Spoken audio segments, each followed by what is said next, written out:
This is a Squiz podcast. We're your shortcut to being informed.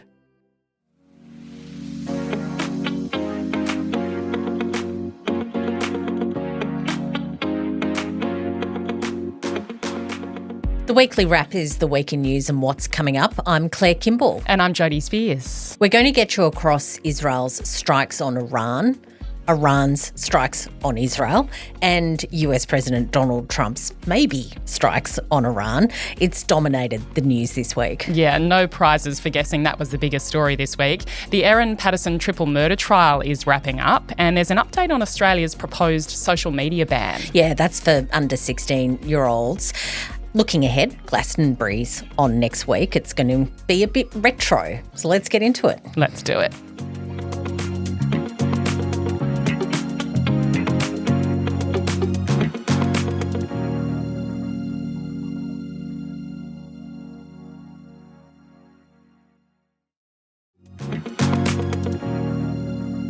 Jodie, good to have you back after a week off to get your uni exam sorted. Very relieved that they're done. Yeah, well done. Fingers crossed, all Fingers good? crossed. I think I'll pass. Okay, Yeah. well, that's all that counts. Anything better is a bonus. Exactly. Andrew and I were recording last week and Israel's attack on Iran was just kicking off. A lot has happened since then. Yeah, I thought of you guys because it happened really just as you would have been about to record. This is a decades-old conflict. The potted history is that Israel and Iran cooperated on a wide range of issues before Iran's 1979 revolution. But after that, the Islamic Republic adopted what the foreign affairs experts call anti-US and anti-Israel postures. And it's been very tense ever since. Yeah, very tense ever since. And to get to what's happened in the last week, last Friday, the first Israeli attacks targeted the Iranian nuclear program, also their military leadership.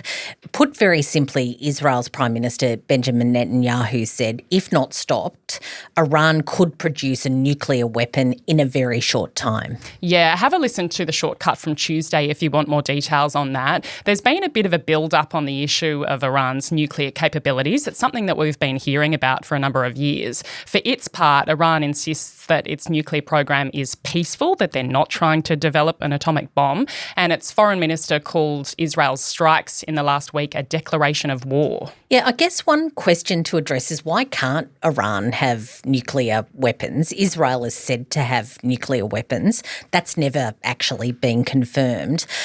Not that I'm cheerleading for Iran or for anyone to have nuclear weapons, but I was just curious about that question. Yeah, I was wondering the same thing. It's a bit of an open secret, isn't it, that Israel has been developing these weapons since, I think, about the 60s.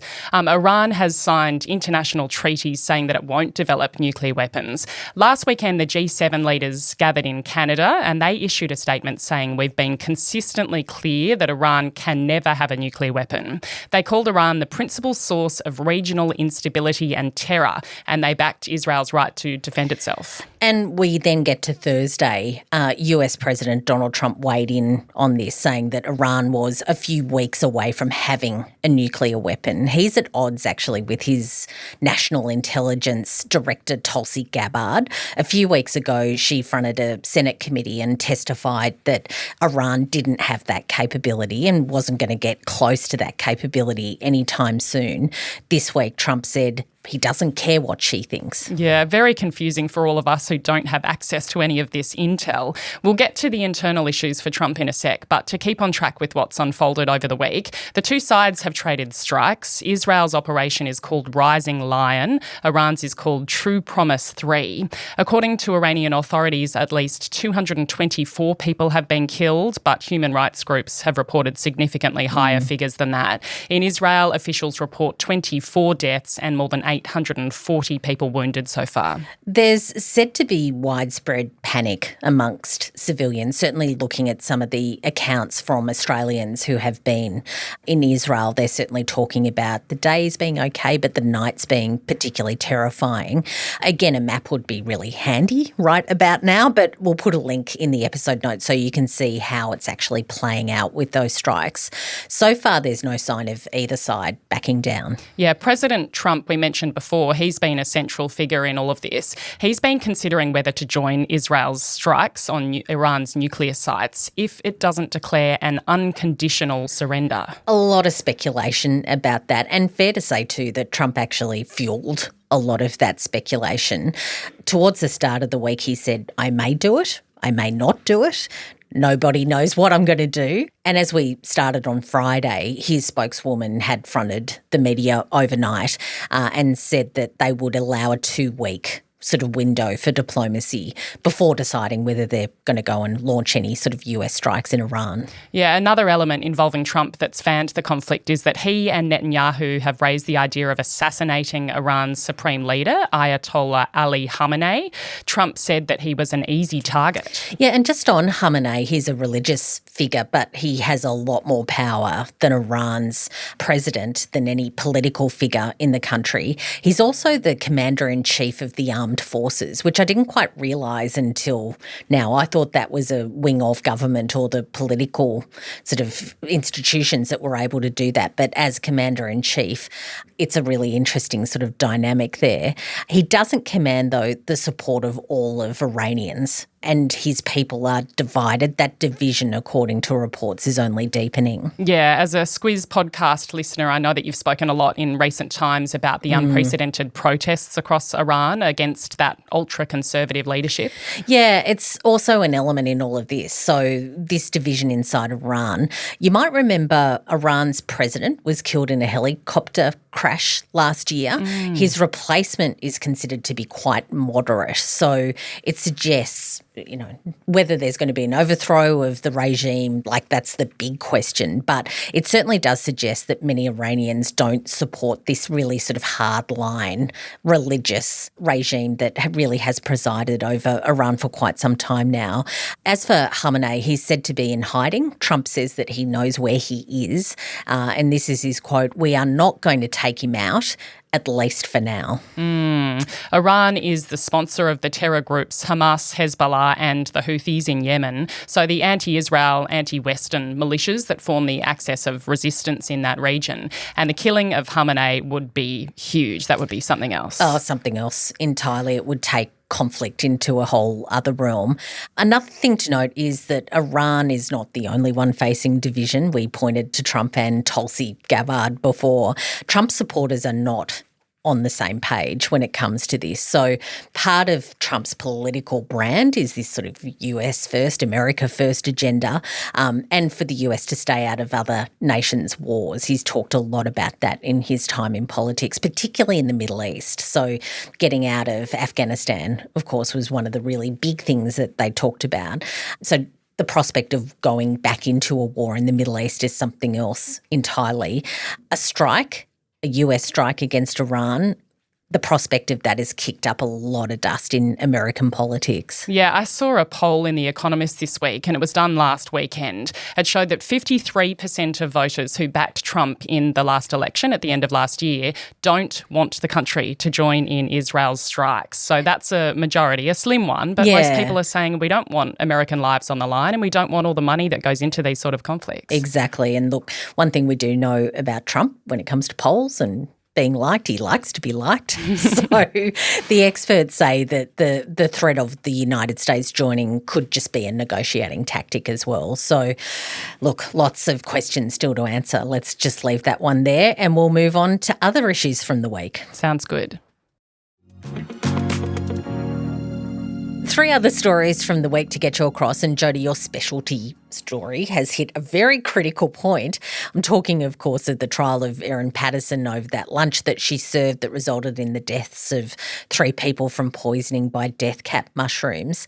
That trial is set to enter its 9th week, but they are getting to the sort of pointy closing end of things. Yeah, finally getting close to the end. The jury should head out to deliberate this coming week. The prosecution and the defence have both now finished their closing submissions. They've been doing those this week. So I thought it was worth looking at a few of the main main points from those. Absolutely. Dr. Nanette Rogers is the Crown prosecutor, and she drew the jury's attention back to the fact that Erin and her kids had not been poisoned like the other lunch guests had, and she wanted to give her explanation for that. Erin Patterson has given her own account. She says that she threw up some of her lunch, so that would perhaps account for why she didn't get as sick. And the kids had the mushroom paste apparently scraped off the leftovers that they had. They just ate the meat and the veggies because they didn't like mushrooms.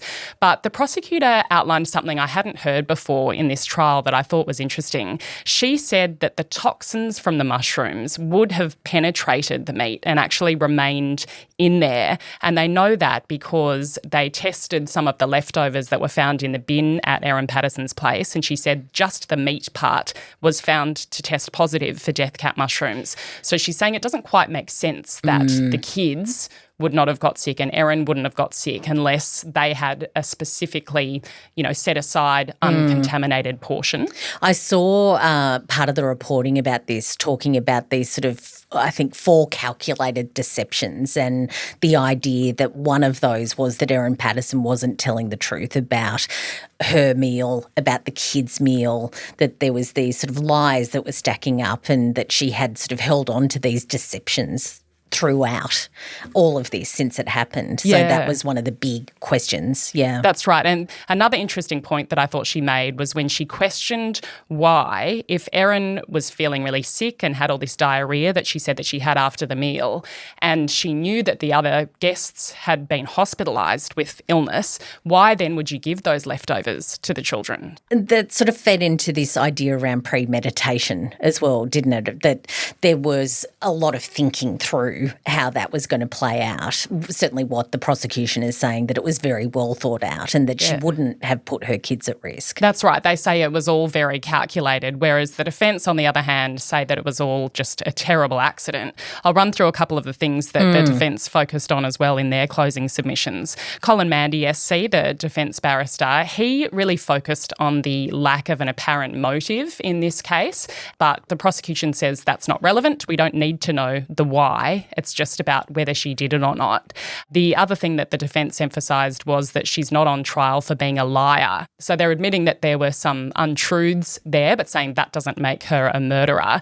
And he really emphasised this concept of beyond reasonable doubt. He said if the jurors think that maybe she deliberately poisoned the meal, or that it's likely that that happened, or even that she probably did it on purpose, they still need to acquit her.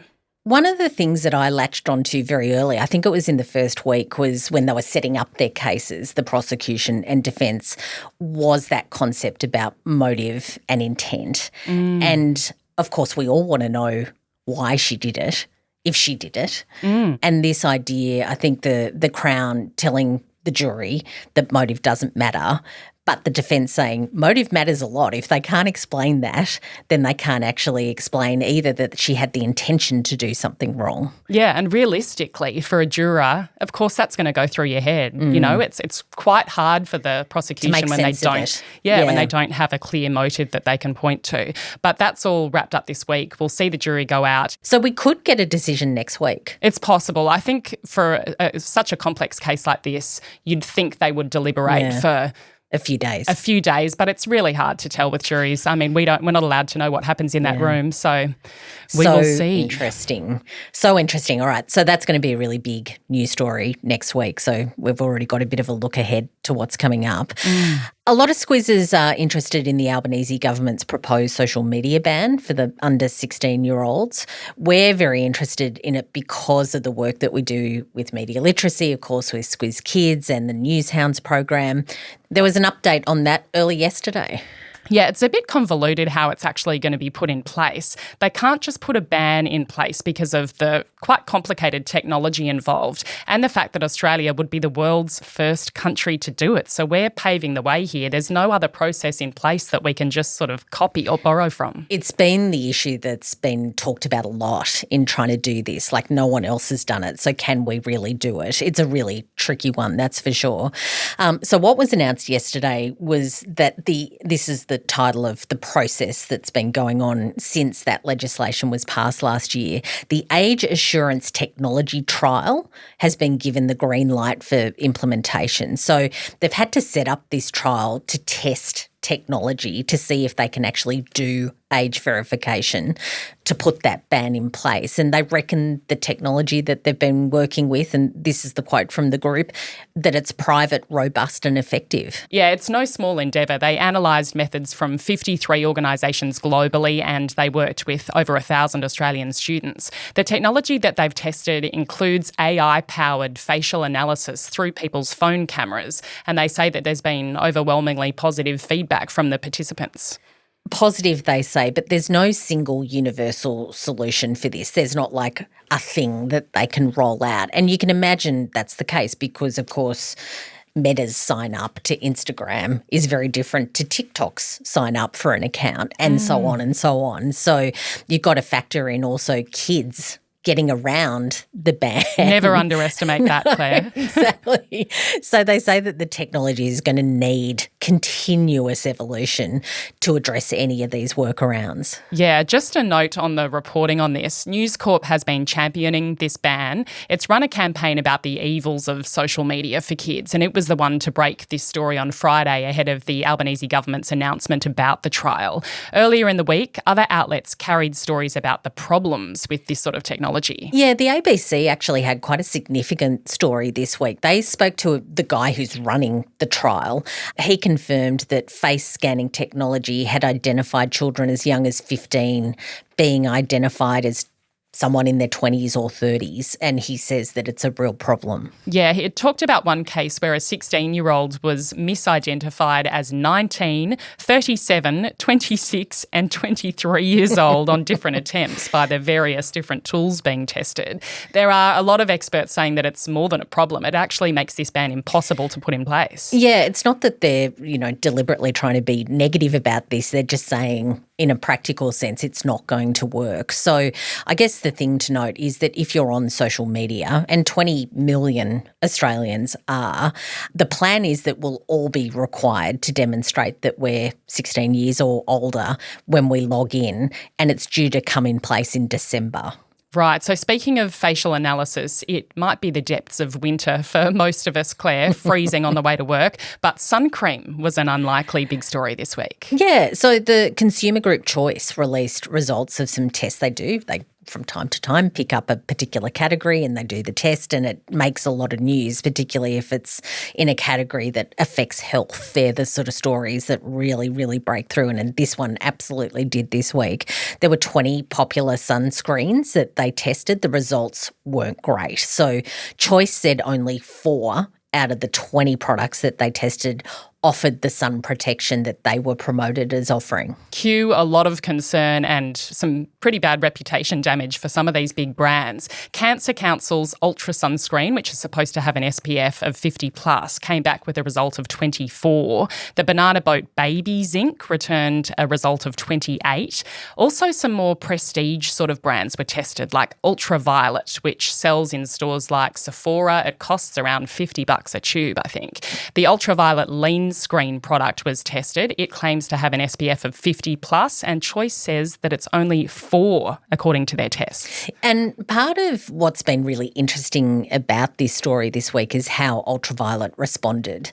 They said and showed that they're not taking the results lying down. The brand's co-founder posted a really lengthy video to social media basically saying the results are crap. Yeah, Ava Chandler Matthews is her name, and she insisted that her brand has not misled customers. She says that they tested the same batch of Lean Screen as Choice did, and their lab result was 61.7 SPF. So that is a massive discrepancy. How can one lab find that it's 61.7 and another only 4? It's really confusing, particularly if you're a consumer. And not a scientist. Yeah, that's right. So what she said is that there are probably a few different variables that might have affected Choice's result. For example, Choice decanted the product out of their tubing into another container and then it was sent away for testing. She says that Ultraviolet can only guarantee that the product is stable and will do the job that they say that it will do if it's kept in the packaging that it's sold in. Yeah, some commentators criticised that video and Ultraviolet's response, saying that it had quite a defensive tone rather than it being reassuring to the customers. You have worked in crisis communications, Claire. I was thinking of you throughout all of this. What did you make of Ultraviolet's handling of it? It's an interesting one, isn't it? Because you're sort of damned if you do and you're damned if you don't with this sort of thing. But clearly they've taken a stand and decided to fight for the, integrity of their product. It's an interesting one too because we've actually talked about Ultraviolet's products before. It's a product that I use every day. I've used it too, and I haven't been burnt. Haven't ever been burnt, but, not saying the choice is right or choice is wrong or Ultraviolet's right or wrong. Clearly there's going to be more investigations into this, but as a brand, she's really taken a stand, and I think there's plenty of people who use the product who say it's fine with me. So whether it wins them new customers, I don't think so, but certainly it's probably about mitigating the losses. Yeah, that's right. Putting aside those scientific results and the handling of it, the TGA, the Therapeutic Goods Administration, has got involved. It says that it will investigate Choice's findings and it will take regulatory action as required. It's important because at least 2 in 3 Australians will be diagnosed with skin cancer in their lifetime. So we've got to be on top of these products. Us Aussies, we really do have to. We've got a lot better at using sunscreens as well, so you don't want to undermine the integrity of actually using sunscreen. When we're slapping, we do want to know we're protected though. So especially the fair-skinned among us. Absolutely right. Coming up this week on Tuesday, leaders are going to gather at The Hague for the NATO summit. Seems quite timely. There's a bit to talk about. Sure is. Prime Minister Anthony Albanese is weighing up whether he's going to attend that. Of course, Australia isn't a member of NATO. We're not in the North Atlantic Treaty. We're sort of in the other hemisphere.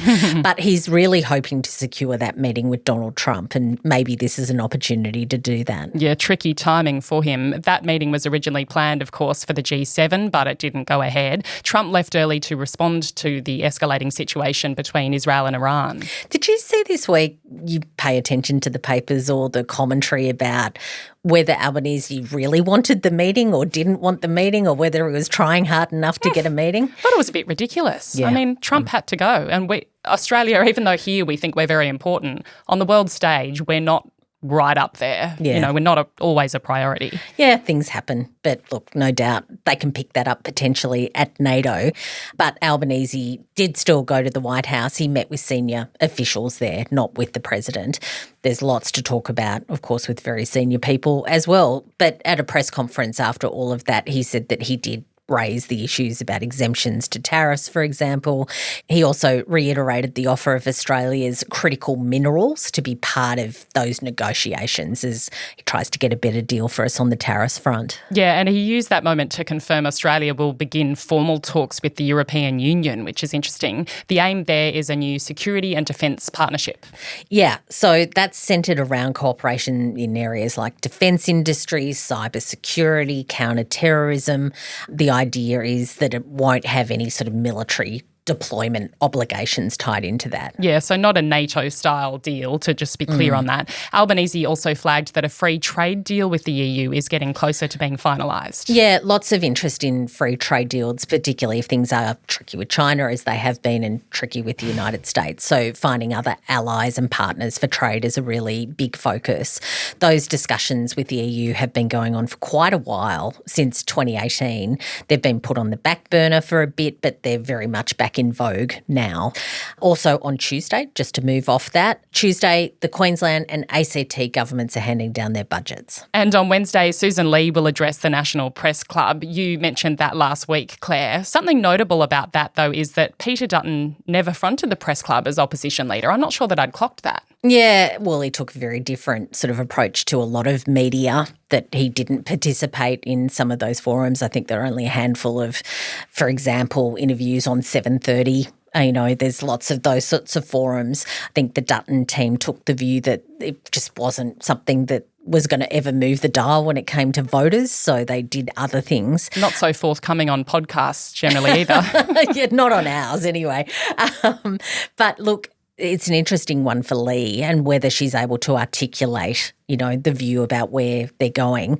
National Press Club addresses, particularly after an election, a very scene setting and can get quite specific.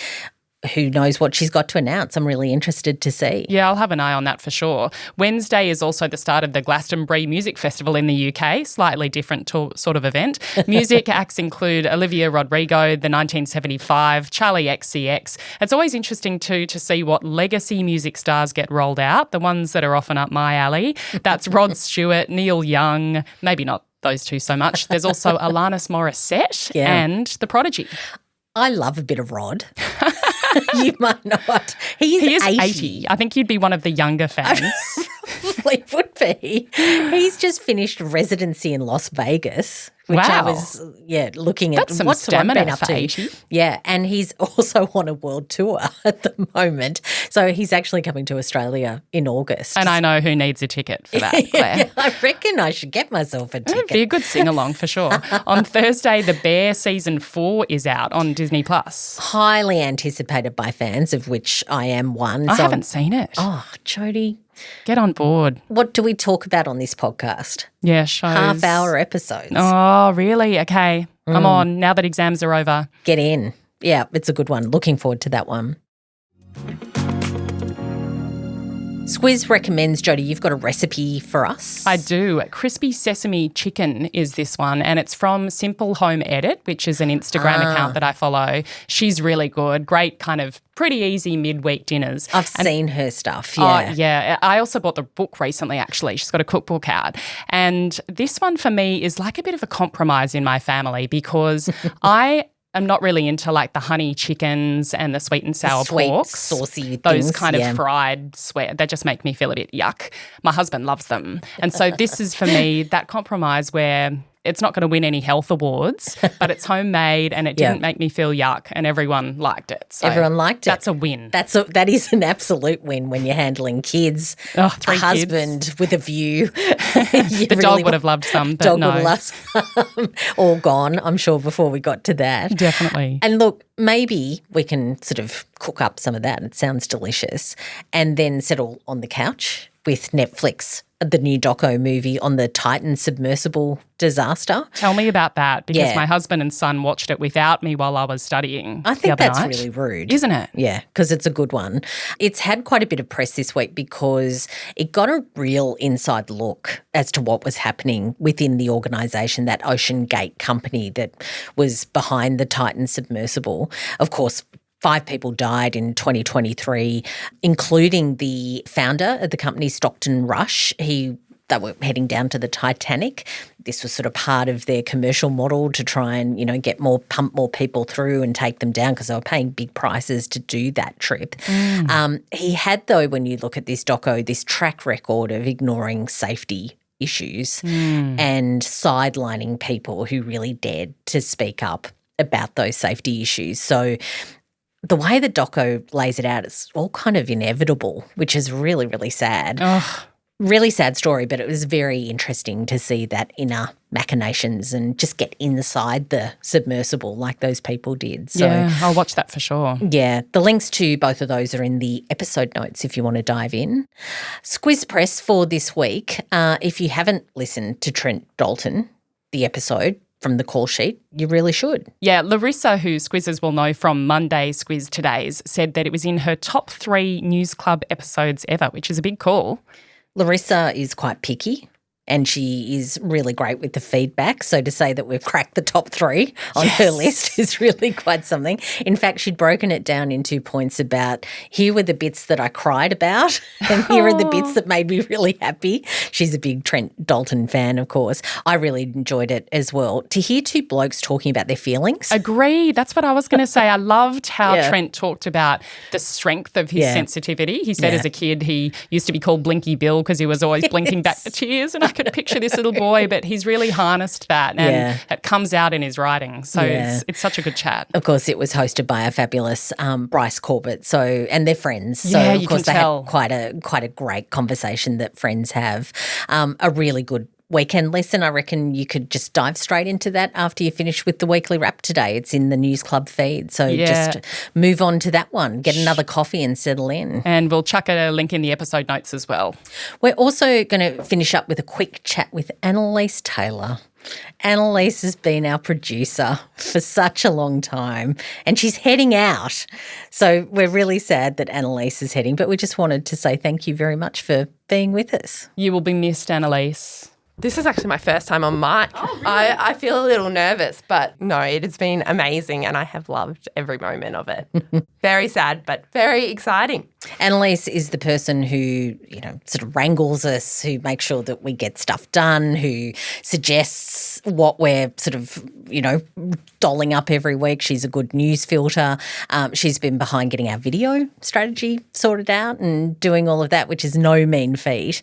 Annelise is not in Sydney with us. She's in Brizzy and she recently got married and it's time to get on with her married life. So Luke's gain is very much our loss. And we're very, very sad that you're heading off, but we're just so grateful that we've had such a great time with you over the years. It's just been terrific. Oh, I'm going to get emotional. I don't want to cry. I only ever cried on one weekly wrap, Jodie. That was when, talking about video actually, that was when Claire surprised me with Taylor Swift content. Tears of joy. Tears of joy. It was also the one time Kate didn't let me set up the video. So we don't have video because of that. That's right. Which I have never forgiven Kate for, but that's okay. And of course I wasn't even I was so excited that I had this great surprise. I didn't even think get the video of it. I just hadn't thought that through. Yeah, it was a whole thing. But thank you, Annelise. Thank you so much. We've got you for one more week anyway. Thanks so much for joining us this week. We will catch you next week. See you then.